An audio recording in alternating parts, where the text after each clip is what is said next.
Hello, everyone. Welcome to another Unived Live. Thank you for joining us on a weekend. Today, we have with us a very, very special guest. Um, she's going to be here for a really insightful conversation. And um, I'll just give a brief introduction about her and let her in. So, Timtim Sharma. Timtim Sharma is an ACE certified fitness trainer, a certified yoga trainer, and a nutrition coach. An athlete herself, she is also an AMC-qualified Mountaineer, a four-time Boston-qualified Marathoner, and a Super Randonneur. This year, Timtim podiumed at the Bengaluru Marathon, placing third overall. She ran the TCS 10K and topped in her age category for the third time. She clocked her PB at the Bangalore 10K challenge and ran her fastest marathon last Thonnur Founders Run, where she clocked a 1:37:30. Timtim was also at the Vagamon Ultrail this June, placing second in the female category. She is an Olympic distance winner in the women's category at the Thonnur Triathlon 2013 and 17. On the 9th and 11th of this month, she will be representing the state of Karnataka for the Triathlon Nationals. Timtim is now on a solid training block for the Half Ironman. So, without further ado, I'll bring her in, and here she is. Hi, Hi, Timtim. Thank you for joining us. hi, Ashwini. Thank you so much for having me. It's a very exciting topic that you've asked me to speak about, and Yeah, I'm very excited to share whatever little bit of information I have to share it because the more information that we share, the more we understand, the better we as amateur athletes can perform and probably follow the sport through the entire life, right? So I'm excited to correct. be here. Yeah. Uh, Audience, at any point of time, if you have any questions, post them in the comments and we'll ask Timtim to address them for you. And a little backstory or a behind the scene that I want to share with all of you guys is that when I was on a phone call with Timtim to discuss the live, I just wanted to know her background, her story, her athletic journey, and topics that we could cover and address in this live. The phone call lasted round and about for 45 minutes, and that phone call alone was so rich with knowledge. She was just throwing these knowledge bombs at me, and I was like, oh my god, this is something that we could talk about. This is a great perspective. And so I can tell you that this is going to be a really insightful session. So sit with your notebooks and pens, because you're in for a treat, and there is going to be a lot of knowledge exchange that's going to happen here. And we're all here to learn a lot from you, Tim. Thank you for giving us your time. You're very And welcome. before we dive into the actual conversation for today, that is talking about endurance sport and nutrition, I would like for you to tell us a little bit about yourself, about your athletic journey, and also how Get Fit with Tim started, because we're really excited to know how that started, what gave rise to you starting to coach. I'll Okay. give it over to you, Tim. Thanks a lot, Yashwini. There's no pressure that you've put on me at all, like, absolutely none. But I'm gonna give this a shot. I guess sport has been important to me since I was a little kid, right? I'm an army officer's daughter, and my mom, she used to like kick us out of the house after we come back from school because too much energy. So go play sport, right? So from our childhood is when sport has been incorporated into our lives. And then I was into equestrian for the longest time. I did it for 10 years. Then I went overseas, and I was not in touch with sport. And somewhere I felt that I lost myself when I was not doing sport. I came back to the country, and then running happened. And as usually it happens, it was like a weight loss thing. Now she's become nice and round, and she needs to. And it was basically like a lot of my friends and my own mother saying to me that you got to do something about yourself. You're looking like a hot air balloon. So I was like, okay. So that's how the journey started, which usually starts with running. Running happened, gym happened, all of that happened. Then eventually I got into racing, because if I go into like the details of the entire journey, we'll be speaking only about this. Racing happened. After racing happened, so I was again like, naturally there is a certain speed that people come with, and I have a certain, because of the simple fact that I have been into fitness right from the early ages. There is a certain speed that comes naturally for me. So right from the start, I was, hitting podiums. There was not that much competition at that point in time as well, and it was, also there was a lot of like hype around it, like, oh my god, you're winning here, winning there. So week on week on week, I was racing, and of course, now in retrospect, I know that wasn't the best thing to do, but at that time you don't know any better, right? And then eventually, like that particular that from 2011, when I actually started, to 2014, it ended with Standard Chartered Mumbai Marathon, TMM. At that time was SEMM, and I came in, like, I won that again, and it was very exciting. And then I'd been selected to go overseas and represent at Hanover. That was Hanover Marathon, which is in Germany. So I got into like hardcore, like I signed up with a coach and I was into coaching. I was running with a bunch of people who were also very competitive, and there was a lot of competition internally. And suddenly there was like a ramp up in the mileage, a ramp up in the intensity, and there was a lot of focus, very exciting times. And then next thing you know, 6 cycles later, I can't put my feet down on the floor because I'm injured just so badly. And then that was the fall from grace, right? So suddenly, there was nobody around me. My coach dropped me like a hot potato. And even when the coaching or the training plans were being given to me, it was kept in mind keeping a certain goal. However, he did not go into or deep dive into the history, my history, that brought me to the space that I'm in. And obviously there was learning, all of these, this is part of learning. And then there was the whole process of rehabilitation, and going to different physios and going to different doctors, and people misdiagnosing, making it worse. And then that entire process took about 2 years, right, for me to start running out. 2 years, maybe 3 years. But meanwhile, we started with, like, my brother's an excellent cyclist, and he saw me feeling very upset. So that's where the cycling journey started. So he's like, "Chal, come, let's go for a ride. Let's go for a ride." And then that's how that started. Once I got a little bit better, I was given the okay to start running. Then there was like a foundational running that I started. But during this period, which was a very, very hard period for me, I realized that the information that is currently available is extremely compartmentalized. You know, like there is, yes, for a marathon you must train like this. This is speed training. This is interval training. This is hill training. I went to a nutritionist. The nutritionist gave me like one chip cow, like one diet he gave me. He charged me a lot for it as well. And I was just like, there are so many different aspects to it. And this process of rehabilitation for me was such a tough process. I was like, I cannot trust myself with anybody else, right? So I'm going to unlearn everything and I'm going to relearn everything. And that is when my studies started, you know.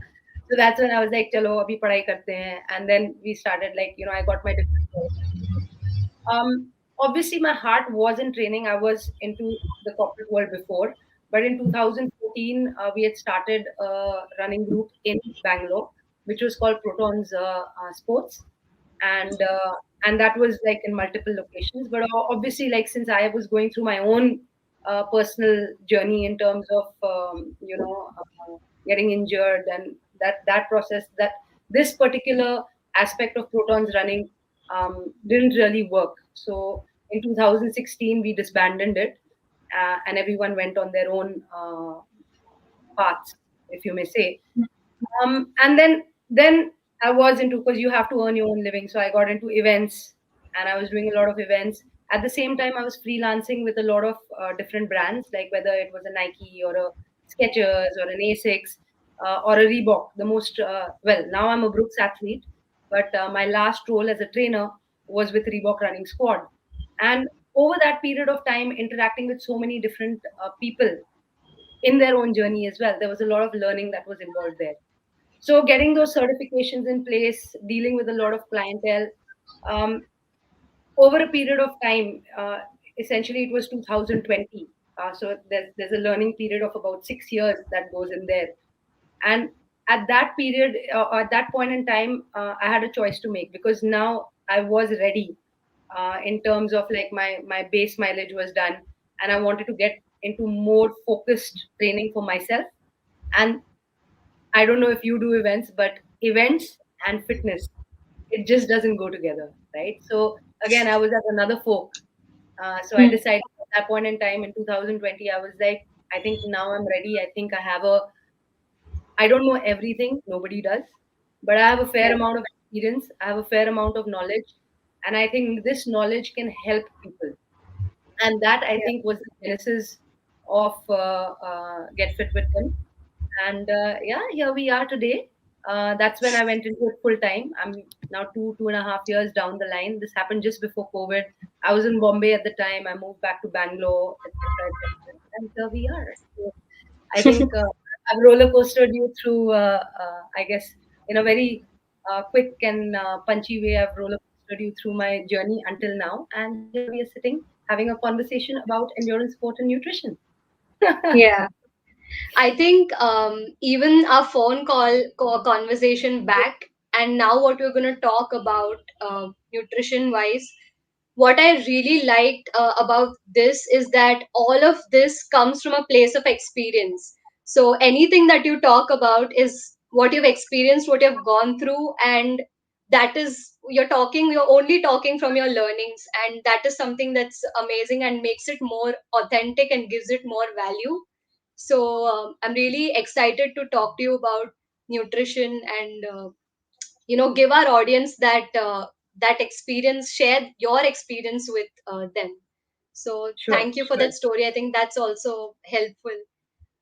Now let's dive deep into what we are here for today. Being an athlete yourself and now a nutrition coach, I would want you to address what are some blind spots that athletes or runners or any endurance sport athlete misses while planning or strategizing their own nutrition. There are so many. There are so many. Oh my God. Um, so we will try to, like, I'll try to cover as much as I can, and probably give like a high level understanding. And then if somebody wants to speak about something in particular, we can. But let's start with numero uno, which is, please understand that there is, like, the body is not just outside, nutrition is not just outside. How you look, you need to understand what is happening inside your body, right? So there is macros, everyone talks about macros, there is micros also, and those micros are very very important to ensure that your body is functioning at its optimal, right? So when I say micros, again, there are so many different micros, but in terms of endurance sport athletes, there are five specific micros that I would want everyone to kind of keep in mind when it comes to their own well-being, right? So essentially, there are five of them that I would like to talk about: iron, um, vitamin D, magnesium, vitamin B12, and zinc. All of them have a specific role to play, and all of them are extremely important. And there is a reason why all doctors tell us, or even our workplaces tell us, that you need to do an annual medical check, right? Yeah. That annual medical check is very important to understand what is happening internally. Physically, you can look extremely fit. Physically, you can be, just perfect. But internally, if things are not right, then it is going to show up in your performance at some point in the or the other. It may Hmm. happen immediately. It may happen after 1 year, which happened in my case, or 2 years, which Yeah. happened in my case, or it may take even longer, but it will show up. And the thing is that the body keeps talking to you. So you need to keep that in mind and mm, I guess, be aware of what your body is speaking to you about. Okay, so Correct. let's talk about these five.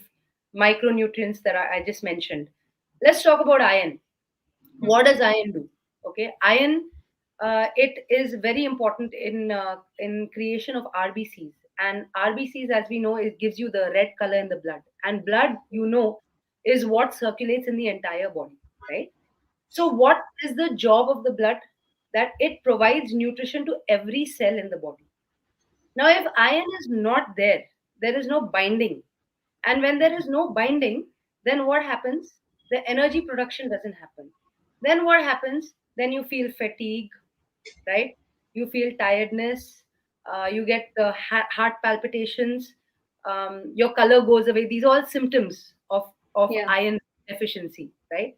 Hmm. Um, so it's important to have your iron levels in check and on point. Numero one. Second, vitamin D. Vitamin D, everyone knows. Now everybody knows about vitamin D. It's very, very important. You get it from the sun. We go out in the sun. So when we go out in the sun, we get vitamin D. And runners and cyclists and endurance sport, we are out in the sun all day. So we must Yeah. have enough vitamin D. Correct, right? Like if you're going Hmm. out for an hour run, then you are going to, and that too in Mumbai or a Delhi or something like that. Bangalore, still, it might be cloudy, but in most of the other cities in India, you have the sun is out. So most of us take it for granted that our vitamin, we are fit, we are active, we go out in the sun, ho gaya. We get Correct. but the issue that happens is that generally Indians and South Asians per se, generally the entire population is deficient in vitamin D. And Hmm. vitamin D's main role is bone health, and it helps in the absorption of calcium and phosphate. So, which means it keeps your bones healthy, it keeps your Hmm. teeth healthy, and all your achiness and your, that little pain in the bones, etc. It keeps it away. So, if you're getting constantly, you're getting pain in your shin, repetitive action, shin splints, it's very, very common. There is a very, very high chance that you are deficient in vitamin D. Vitamin D. So, very important. Then, then is manganese, right? I spoke about manganese. Oh, sorry, not manganese. Magnesium. Magnesium. So what magnesium does is it turns food to energy, and it's a combination food to energy as well as bone health. So with magnesium, if you have a magnesium deficiency, so if you're going through a lot of cramps, you have ticks in the muscle spasms, anxiety, these are all symptoms of magnesium deficiency.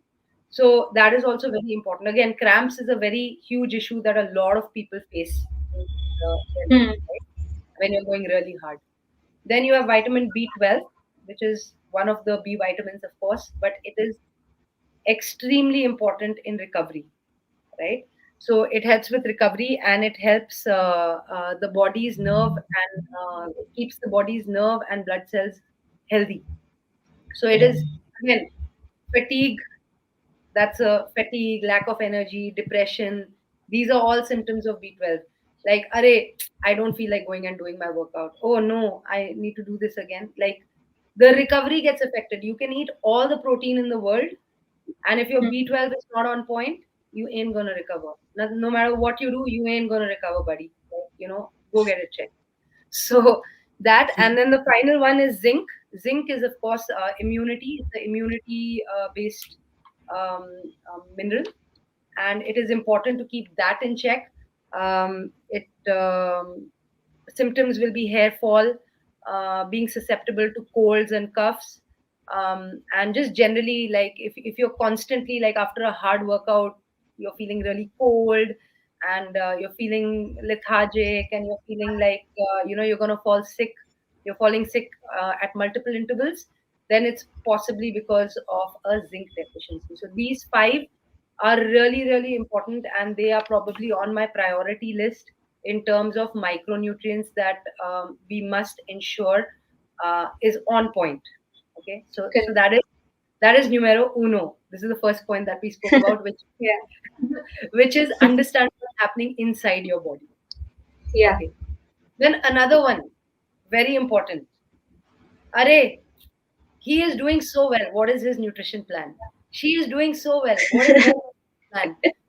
They ask you, and then it's like He's doing this, she's doing this, I'm going to do the same thing, and you know what, I'm going to perform just the same. But you know what, like, it's great to collect information, it's great to understand what someone else is doing, because this is great learning.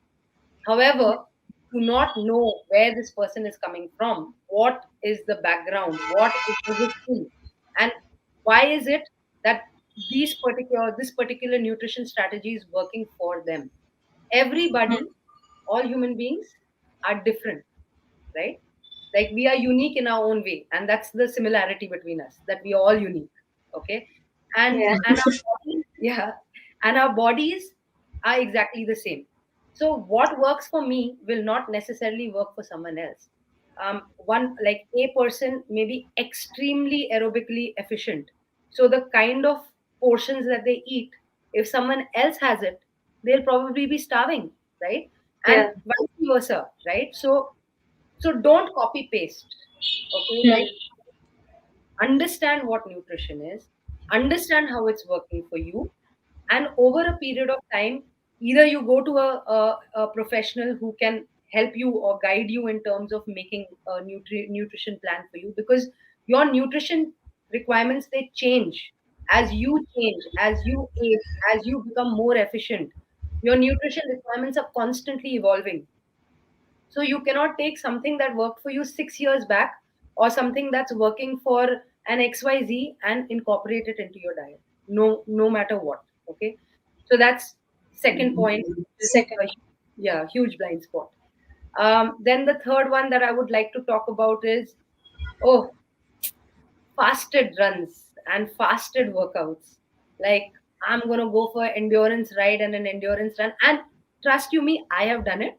So I'm again speaking from experience. Yeah, I used to think I'm like very top, badi top cheez hai, like मैं भाग के आई हूँ without anything, no water, no nutrition, nothing. In Bombay, that too, when I was prepping for this TMM only. Hmm. So so see, we have to understand again, like, the body is a biomechanical wonder. Okay, it is it is taking you through so many different experiences, whether it is like a high intensity training, whether it is a 4 hour run, whatever it is. Now, you've eaten your dinner, usually more often than not, considering our daily schedules, considering our the traffic scenes which happen, more often than not, it is usually early morning that we do our workouts. Even if we do them later in the day, anything where there is a gap of 4 to 5 hours between meals, it is considered to be a fasted workout. Okay. Hmm. Now, if you had dinner, say at 8:30, and then you gone to sleep at night, your body is working full power, like, it's working, it's trying to recover. So that sleep is very important for Yeah. recovery. So when you're sleeping, it's not like your body is at rest. Those little protein guys are like running around, they're like, "Arey, ye theek karo, wo theek karo, let me do the maintenance, etc., etc." And they are hard at work. Then you wake up in the morning, you're dehydrated because you've not had water all night. You drink water, chalo, arey, now I will go and I'm going to do a fasted workout because I'm awesome. But what is it's working like negatively, right? Correct. Because, yeah, because you have no fuel. It's like taking your car and you're driving on at the speed of 60, and you're in gear number 2. What is going to happen? The engine will grrr, grrr, and that's what happens with your body, right? Like, Yeah. you don't have fuel, and आप मतलब accelerator दबाए जा रहे हो, heart is like working full time, it has no fuel. The circulatory system is under stress, everything is under stress, and you are thinking, "Arey, what a wonderful job I've done by going fasted in my workout." Now, another thing that happens is with these fasted workouts, so you've underfueled yourself initially. Yeah. अंडरफ्यूलिंग आपने अंडरफ्यूल किया, खूब जाके काम किया, body is in duress, so you come back and now you seen food, so body is like, अरे, now I get to see food, let me eat. And now in your mind, you have thought, I have earned this. But my dear, you need to eat food irrespective of whether you are working out or not working out. It may be just the Yeah. quantity of food is different. So you haven't earned it. You need it to survive, right? And then in that whole concept of like, oh, I've earned this and like I've worked out so hard, etc., you have now overeaten. Okay, once you've overeaten, then you're like, Array, I'm feeling so tired, I'm feeling so lazy, I'm feeling so this, my energy levels are dropping. It was very hard. The workout was very hard. It wasn't. You Yeah. just didn't do yourself properly, Yeah. So keep that in mind. So that is the under fueling, going fasted, and then over fueling, and then like it's just like a crash and burn story which is happening over there. Hmm. Then the next thing is oh, carbs, right? Carbs have got such a bad name. Carbs, I think most endurance athletes, they understand that carbs are their friends and carbs give energy, Hmm. and it is very important to consume carbs. And more often than not, they will have, like, especially on a race day or whatever it is, they will have a certain amount of carbs, etc., etc. All of that is well and good. But what we need to understand is, like, even in training, and this is where structured training comes into play. In structured training, also there will be days that are high intensity days, and there are certain days which are not that high intensity, or they are more easy days. So in these days, which are the hard intensity days, those are the days that you need higher glycogen stores in your body. Carbs is what? It will release into the body and it will create glycogen. Glycogen will give you energy, correct? Yeah. So, so to create that glycogen store, you cannot stuff yourself in the morning and think ki bhai abhi ho gaya now, so let me go. This, for you to do, to ensure that there is enough, or there is a certain store that is there which the body can use, you need to consume a slightly higher level 24 to 48 hours prior to the Yeah. workout, which is why Okay. structure is very important in your workout.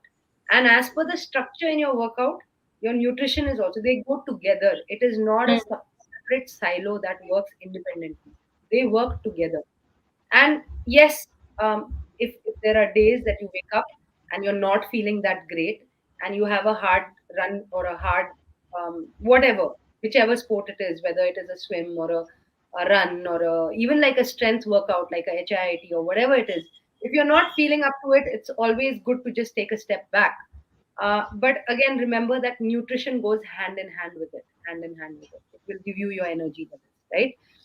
Um, so that is understanding. So this is the next point, which is understanding how to consume carbs, and how it affects your glycogen stores, right? The next thing that I want to talk about is protein. Protein is also very important. So Hmm. we all are under the misconception that there is only a 20-minute window, where after your workout, when if you consume protein, then it is of maximum use. But no, that is not the case. You can consume protein at any point in the day. Yes, if you and I think Unived has a recovery drink which is just Yeah. post, yeah. So which is a combination 30 minutes to 1 hour post your workout, because if you've gone really hard, um, what happens, the first thing, like when you're going hard in a workout or in anything, right, the first system to shut down is the digestive system. When the Hmm. digestive system shuts down, then it shuts down because all the nutrients need to be in your ends, right? They need to be in your limbs to like take you through the workout or whatever is the activity that is happening. So once that happens, it takes, after you finish your workout, it takes a little bit of time for the body to come back to a state of normalcy, with where everything starts working normally. So if Hmm. it is already in duress, it is already like just trying to come into normalcy, and you're like, "अरे नहीं, अभी protein भी तुम recovery अभी चालू करो." नहीं होएगा रे. Like, it's very logical, but we tend to Yeah. like, there's just so much information floating around. We tend to get overwhelmed by it. So like, give Hmm. it. It'll speak to you. You need a combination of carbohydrates and protein. Protein. Yeah, so it is not purely protein, carbohydrates and protein. And in addition to that, protein must be incorporated into your diet at every meal, right? Yeah. What a fact is that more than zero point 0.4 grams per kg of body weight, the body cannot um, absorb in one shot. Whatever is your body weight, zero point 0.4 grams per kg of protein. More than that, it will not absorb anything. And protein also has calories in it, right? So anything Hmm. excess will just go and sit there, and if it's not being used, it's just sitting there doing nothing. So again, make sure that you have one element of protein at every meal, and then you can supplement it. If you're going really hard, you can supplement it with a protein shake at some point in time, right? And then Correct. you do have smoothies, you do have recovery options such as the one that you guys have, which is a premix. I think I haven't tried Yeah. it, but I'm planning to try it. So it's a premix, and you can incorporate it into your schedule, and that's, that kind of saves your time as well. So keep that Yeah. in mind. Protein, like, again, nutrition is not just workout and post workout. Nutrition is, again, just like training, it is consistent. It is what you do every day, every Yeah. meal, every snack. Yes, once in a while it's okay to go off track, but nutrition and performance and fuel. Nutrition is fuel. Fuel, whatever quality you give fuel, is the kind of quality you will get of the ride that you're in. So, Yeah. consistently, what you're having, it is not just the one thing. Whatever you're having on a consistent basis is what is going to give you your final results over a period of time. Correct. Then sugar also very important. Sugar for hard workouts, gels, Yeah. sugar gummies. So again, like I said to you earlier, as soon as you start going hard, and especially race effort, when you're going hard, digestive system has shut down. So sugar is not that bad a guy, man. Like in these kind of times, as soon as you consume it, anything beyond 60 to 90 minutes in a workout, as soon as you consume it, it immediately releases into the system, and then it starts giving you energy. So sugar is kick ass for these kind of things to improve and maybe optimize your performance. Of course, I will Yeah. not say up, like, please have chai with like spoons of sugar morning, afternoon, evening. No, but there is again a timing for it. There is a time and place for everything, and so is there for sugar. Similarly, for post workout, if you have another training, and this is like where I'm speaking from a triathlon perspective, if you have two trainings in one day in less than a period of 12 hours, you want to kickstart your recovery process. And when you Hmm. want to start your recovery process, something like a flavored milk is really brilliant, because the sugar combined with the milk, it will create a spike in your insulin. And as soon as you need that insulin spike to absorb the carbohydrates and protein into your bloodstream or into your system, so that the recovery process gets initiated.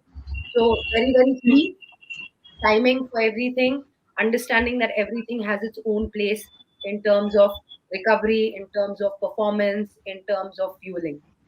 And Yeah. one last thing. I know I'm going on and on. There's just so many blind spots. Yeah. So, We can tell. Yeah. one last thing that I would like to cover though is uh, race day nutrition, because most of us go like all guns blazing, kamikaze style, for race day. And race day nutrition is purely, uh, don't do anything new on race day. You must have, like, of Hmm. course, we cannot account for something like adrenaline, because what happens on race day happens on race day. We cannot account Correct. for it.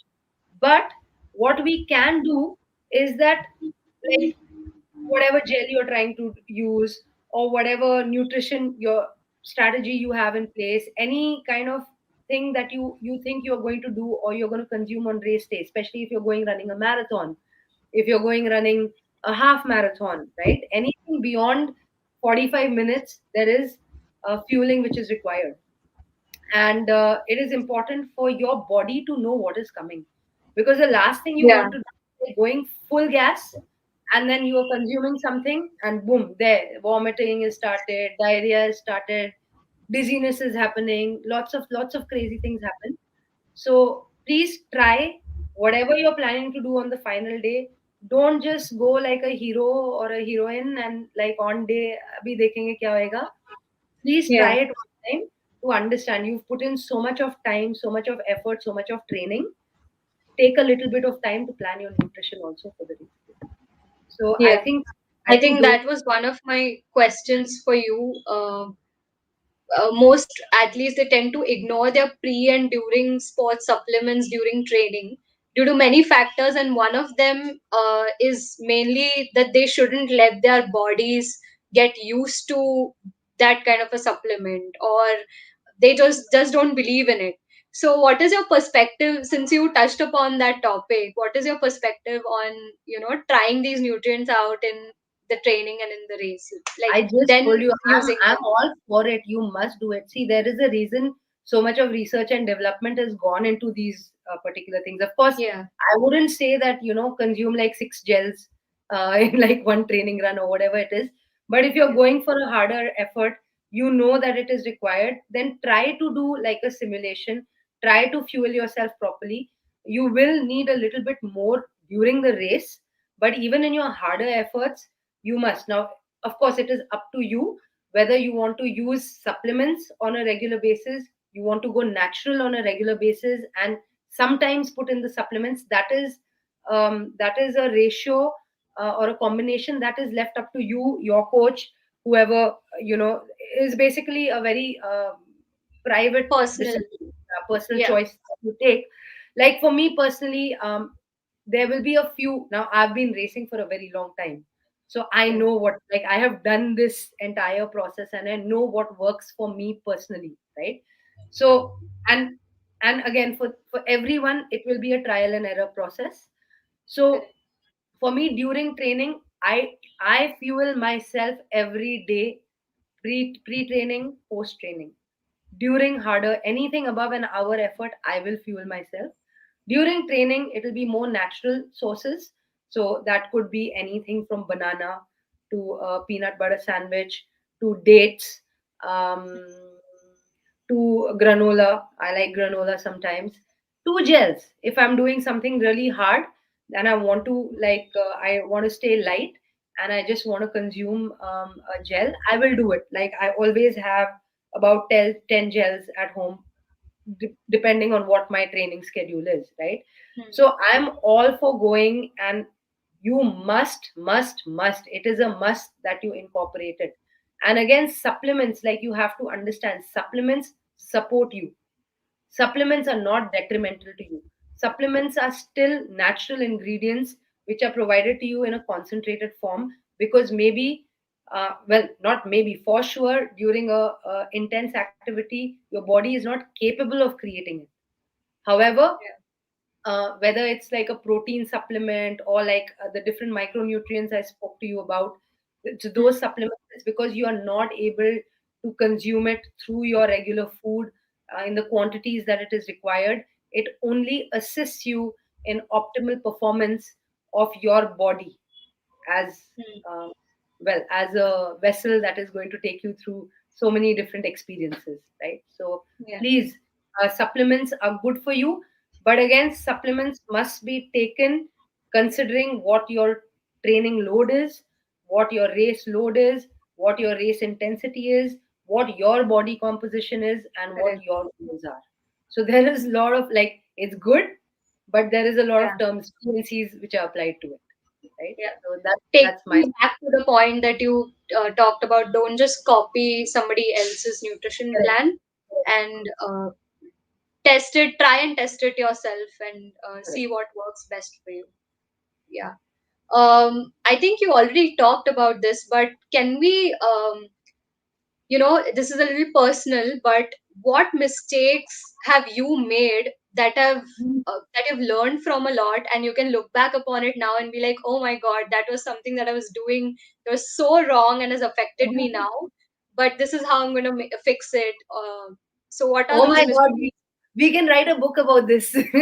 All the mistakes that I've made, glorious mistakes. So, uh, so the first point that I said, I didn't, like, the first thing, I don't know what's happening inside my body. That was my first mistake. Yeah. Again, everybody has a phase. For me, one of the phases was that, I used to party a lot. So there was a lot of junk food which was involved. There was little bit excess alcohol which was involved. There was little bit like other stuff also which was involved, and I didn't realize the damage that it created for me at that point in time. But Hmm. the effects of that, like, I used to also Now, see, this is all, it's like that spiral, the downward spiral, right? It's Hmm. it's a vicious cycle. So I was not doing time management, so I couldn't cook for myself. I was also, you know, that was the lifestyle I was living at that point in time. So I was drinking, going out, this, that, which meant that I couldn't get my nutrition on point, which meant that I wasn't cooking food, which meant that I wasn't, because most of the fast food and the junk food that we eat does not have enough fiber in it. So I wasn't getting enough fiber in my body, so I was chronically constipated. Because I was chronically constipated, I started using laxatives on a very regular basis, and then my body developed a resistance to laxatives, so I increased the dosage. Everything self, khudi, okay, like whatever you can do wrong, I did. So because I increased that, and the food used to go in and come out, and there was no, my digestive system completely stopped working, so it did not know, or it forgot how to absorb nutrition, which is why there was a complete breakdown in terms of all the deficiencies, micronutrient deficiencies that were there. And then that caused stress fractures and this and that. So I think whatever was wrong, or whatever you could possibly dream of doing wrong, I have done it. And my key takeaway from it was that there are no shortcuts. You have to be disciplined, you have to be structured, and you have to be very mindful of what goes into your system. And Correct. I think consciously making choices for yourself, whether it is in terms of training, whether it is in terms of food, whether it is in terms of supplements, all of it, it's you need to be very conscious about everything that's going into your system, because nobody cares about you the way you care about yourself. Nobody else is going to be affected, only you're going to be affected, and you are the person who is going to suffer, or you're going to bloom. So the choice is in your hand. So I don't know if that answers your question, but that's been my experience. No, I think it does. Moving on to the next question, what are some products that you personally prioritize? Because you talked about so many nutrients, but I know that this is again, whatever you say is not going to apply for everybody. But then, what are some products that you personalize in terms of pre and post, and also in terms of supplements that are not sports nutrition? That is just for I your health, and Yeah, which is also in some way it's affecting your performance. So, could yeah, you give okay. us some? Yeah. I can. So, number one is that this won't be a supplement. Number one is that everything that I eat, so every meal will have a protein element to it. Yeah. So that is number one. My training load is very high, and for that I need a protein supplement. So I have a protein supplement. My protein supplement I have in the evening at some point in time, because, like I said to you, at any point in time you can consume it. And I usually feel really hungry at that point in time. So it's great for me to curb my cravings. So I have it then. I do my annual health checkup. So if I have deficiency, and like more often than not, there will be, I will. So generally, there is, if I'm on the lower side, there's it's like a 3 month on and a 3 month off for vitamin D and vitamin B12. Like for me, that is Okay. a weak link. I know that and my body tells me, like after all these years, I have learned to kind of understand the symptoms, and I will know when it happens. But notwithstanding, I still go and I do my annual checkup. And vitamin D, vitamin B12 supplements are on my schedule regular basis. Like I said to you, I do use gels. Gels are very important for my intense workouts. They are very important for my racing, my race days. My race days usually, like, I mean, anything anything less than 4 hours, I can consume gels. Anything beyond 4 hours, because if I'm going and doing an ultra or something of that sort, I can't consume as many gels. So then I make it. It's again, it's not that higher intensity. Also, when you're going beyond like a 3.5 hour race effort. Yeah. Although I might see now in 70.3, I'll have to be racing for a longer period of time. So we'll see how that goes. What else do I take? I do on my race day. I take the Elite Beat. That is fantastic. So what Elite Beat does for people who are part of this conversation and want to know is that beetroot. We are aware that it improves in nitrate absorption, and Hmm. Elite Beat is basically one of the products that Unived has, and it's just like a dried form of beet. Am I right? Yeah. Ishwini? Yeah. Yeah. It's a beetroot And extract. Yeah. it's beetroot extract, and I have that prior to my race. What else do I have? Yeah, well, that's pretty much it. Like I said to you, I want to try the rest and recover, which I might at some point in time. I haven't tried it yet. But Yeah. this is essentially the supplements that I use. No, I do not do any multivitamins because, like I said to you, I keep a very close check on my specific micronutrient levels. And as Hmm. long as everything is, and I have a doctor on call, like I have a doctor on speed dial. If there's something that, yeah, I've learned it the hard way, man. So I speak to him, I consult him, and then I take it forward. In case of anything other than these regular supplements that I need to take, I will always speak to a doctor before I start consuming Yeah. them. And your blood works happen once in a year, is it right? So once in Or a year is pakka, but like for example, if I have deficiency, then I will hmm. do like a supplemental course, and then at Hmm. the end of like another 3 months or 6 months, depending, there'll be another Hmm. blood work which will be done if Okay. there is a deficiency. Usually Yeah. now I'm maintaining it, so it's like once in a year should be good. Okay.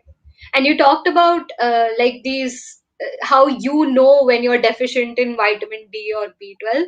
So can you tell us a little like what are those symptoms that you see and you're like, okay, this might be the reason why I'm feeling Same things something. that I told you, like one is lethargy, crankiness. Okay. Then crankiness also, it can be dehydration, by the way. Like Hmm. usually, if you're cranky, please go have a liter of water. You'll be fine. You'll stop fighting with people. Okay. So drink lots of water. Always keep water handy. So like I said, with vitamin D, it is more. I will feel like I am susceptible to shin splints. So Hmm. I will feel that like there's a slight like I don't know how to explain it. It's there. It's a niggle which is there, and I will know Yeah. when it's coming. Okay, so that is Hmm. that. With B12, it is usually crankiness with lethargy, not wanting to go do my workouts because I thrive on my workouts. I love them. If Yeah. in fact, I tell people around me, I'm doing my workouts for you because if I'm not doing my workouts, I'm going to be cranky as hell and ruin your life. So that's that. And in and zinc, hair fall, hair fall, and Yeah. iron I don't have a problem, so iron is fine. So these are the Oh, symptoms. Like for me, it's D and B12, and now I've okay. started recognizing. As you get older, and especially after you've had the experience falling flat on your face again and again, you learn. Yeah. Yeah. Thank you for And sharing. I think that's yeah. Yeah. no, Go no, ahead. go on, go on. No, I was saying that probably these symptoms are helpful for those who are like planning to supplement, and maybe they can, if they feel these symptoms, they can get a blood work done and probably start supplementation or include these nutrients in their food consciously. So that's Absolutely, the and reason. I think Unived provides these supplements also, if I'm not mistaken. Yeah, Huh? yeah, we do. Yeah. Hmm. So you Um. guys Yeah. go on, go on. Yeah, go on. Sorry. Yeah, I wanted to. We are running out of time, so I just want Yeah, to quickly squeeze in all the questions that I have for you.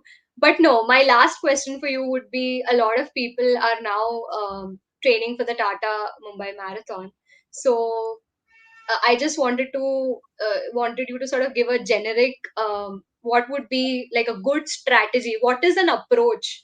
If somebody wants to start to strategize their nutrition, if you could just give us like some advice on how do we approach a nutrition strategy sure. for So somebody, for instance, for somebody who's training a full marathon.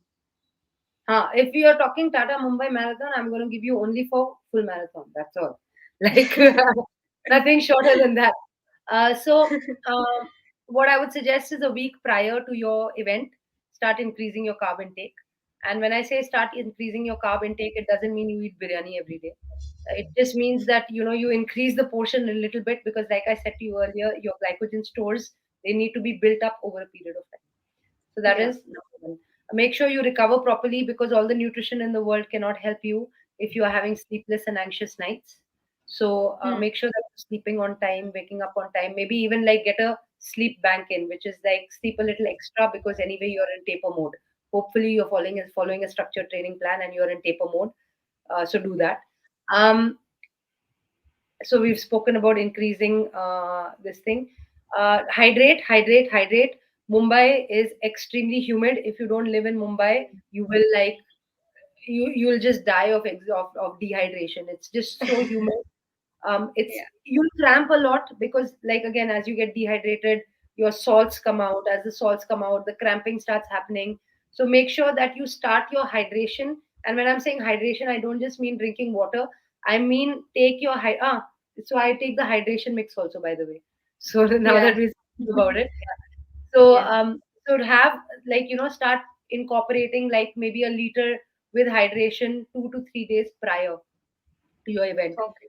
And Yeah. again, it's not like you take a liter of water and you just glug it all down. You sip through the day so that it is Hmm. actually absorbed into the system. Then I'll speak about race day. Again, very very generic. Please, if you're going doing a hard effort, incorporate Elite Beat. It's a very good product. I have personally used it and I really enjoy it. And so do that, but also remember that there is a tendency, and I don't know if a lot of people have gone through this, but there is a tendency to pee a lot after having Elite Beat. So just keep that in Okay. mind when you are. That's my experience. I could Hmm. be wrong. Yeah. So that is one. Second is again generic. One gel, and I think Unived gels are about 110 calories. But Yeah. so there's certain companies or certain brands. It ranges from 70 calories to 110 calories, I think. Or you have Cis, which is We slightly have high. two. Yeah. We have two options. We have 110. We have a slightly higher option of 190 calories, Uh, kilocalories. so depending on whichever is the gel that you're going for, and whatever is the intensity that you're working at, uh, fueling could be okay between 30, like one gel every 30 to 45 minutes, depending on the Hmm. intensity. Again, like I said, it will be for an average size person. If you're bigger, you'll need more. If you're tinier, you'll need less. So 30 to 45 minutes is a good window. And that is every 30 to 45 minutes, have a gel. That will work well for you. It'll keep giving you the energy that you need to sustain for the next 30, for the next 45, for the next 45. Yeah. Then hydration, again very important. There are aid stations for a marathon. If you're for anything that you're doing a race effort, you will not be carrying your hydration. You will be using the aid stations. When you're at the aid stations, what I generally recommend is, again, you have to sip because if you glug glug, then you'll fill your tummy with water, then you'll get stitches, and then that will be like a slush inside your tummy, which is another bad story. You don't want that happening. So Hmm. one hydration station, take water, sip. One hydration station, take whatever is the hydration that they provide, and sip. If Yeah. you're carrying your own hydration, because some people who are not going as hard as an effort, they may carry their running vest and they may carry their own. It kind of stays similar every 1 to 1.5 kilometers because Mumbai is very humid. If you're coming from a place which is very cold and dry, you may need more, but Hmm. Bangalore is relatively okay. So more for Bangalore people because this is the condition that I come from, and I race Mumbai. So this is what climate makes all the difference. The conditions that you Yeah. train in and the conditions that you race in. I would also suggest that if it is very very different, to come in maybe like 4 or 5 days earlier just to acclimatize yourself to the Yeah. uh, environment there. So I think that kind of covers it. Yeah. You Yeah. covered a lot of points. Nice, yeah. We Okay. have two questions here. One is Okay. by Sanjeev. He's asking, would your nutrition requirements change on the days you train versus your rest days? As in, is there anything that you would not require or avoid on the days that you don't train? I think what Not he's talking about is the off-season nutrition for athletes. What No, should he, you do okay, off-season? so we'll speak about both. We'll speak about training days and rest days. So training days will be, because even in your structured training there will be like a You'll rest have, day. Yeah. yeah, So on that day, remember that you still have a training load to recover from. So yes, maybe your carb requirements might reduce, but your protein requirements stay same. So continue with that. Off season, of course, off season you will need to require, like, you'll need to cut down your again, depending on what is the activity levels that you have.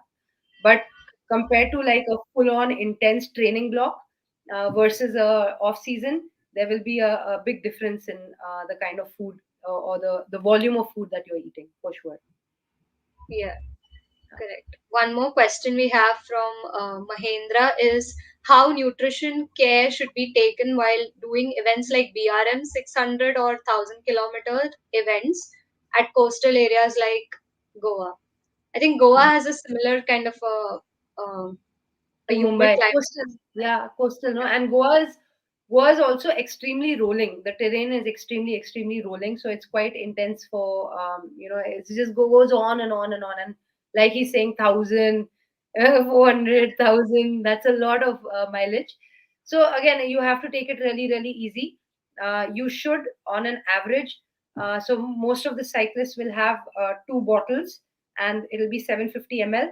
So every hour, try to aim to have one bottle of 750 ml. If you're again if you're carrying hydration and water, then do a sip one sip of water, one sip of hydration, and that should work well for you.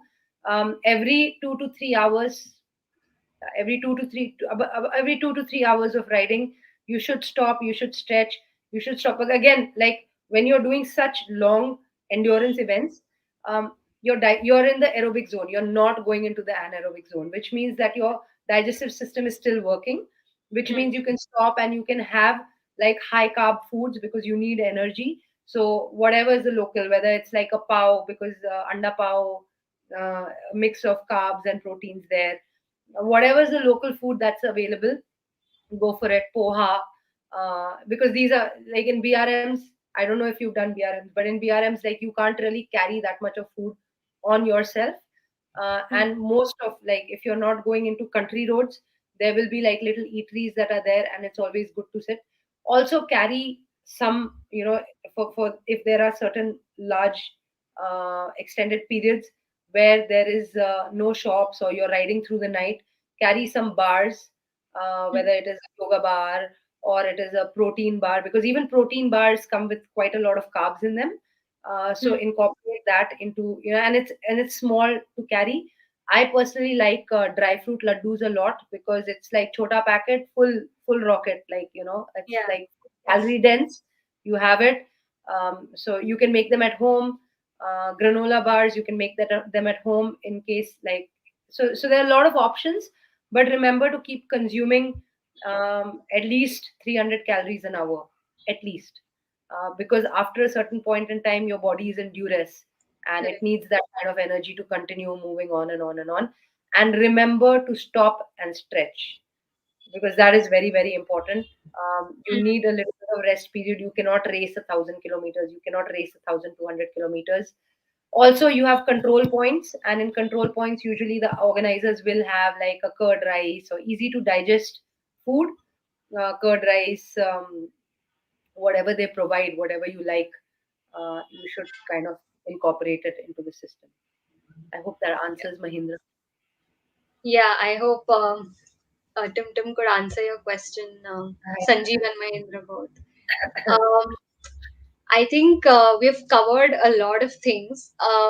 Anything else that was on your mind before coming here, and do you want to share anything extra to whatever we've spoken? Feel free to. Oh, No, no, I think we've spoken a lot. I think I'm going to need to drink like a liter and a half of water after this. With electrolytes. Electrolytes. So we usually end all of our sessions with a quick rapid fire round. So this is going to be like 5 questions which you can answer in like a word or a sentence. So Okay. yeah. So my first question would be 3 things that drastically improved your sports performance. Only three? How many do Can you I want give, to name? can I give five? Can I give five? Sure, yeah. Okay. So I'll say structure, consistency, discipline, recovery, nutrition. Great, Uh, great. Well, what's your favorite Unived product? the salted caramel gel. Okay. Yeah. What is your favorite running distance category? Since you've Uh, done like an ultra and you've done almost all the distances. yeah. So So for me, like anything above 10K is quite nice. But I think for this year, the focus is on the half. So half is my favorite distance for this year. okay. I'll make you choose between two of the things that you love. So strength training or yoga. I cannot choose. They are both my children. I have equal love for both of them. So both of them have their own place in training, and you cannot one cannot compensate for the other.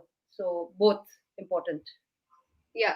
Do you want to highlight on like what uh, is better or like what is good? Like what are the benefits of both of them? Like quickly give us a little. Strength gives you power. So this I'll give you in Hmm. one sentence. Strength gives you Yeah, power, and yoga gives mobility. And correct. yoga gives, to a certain extent, yoga gives strength also. Hmm. But like there is mobility and strength, both are two sides of the same coin. It cannot exist without the other, because as soon as one gets compromised, that's when injury starts coming in. So Yeah, you cannot like, maybe you can compromise on the frequency of it, but you cannot compromise on either of them. They both have their own place in training, and they both must be incorporated into your training, correct. or at least into my training, because this is very personal to me.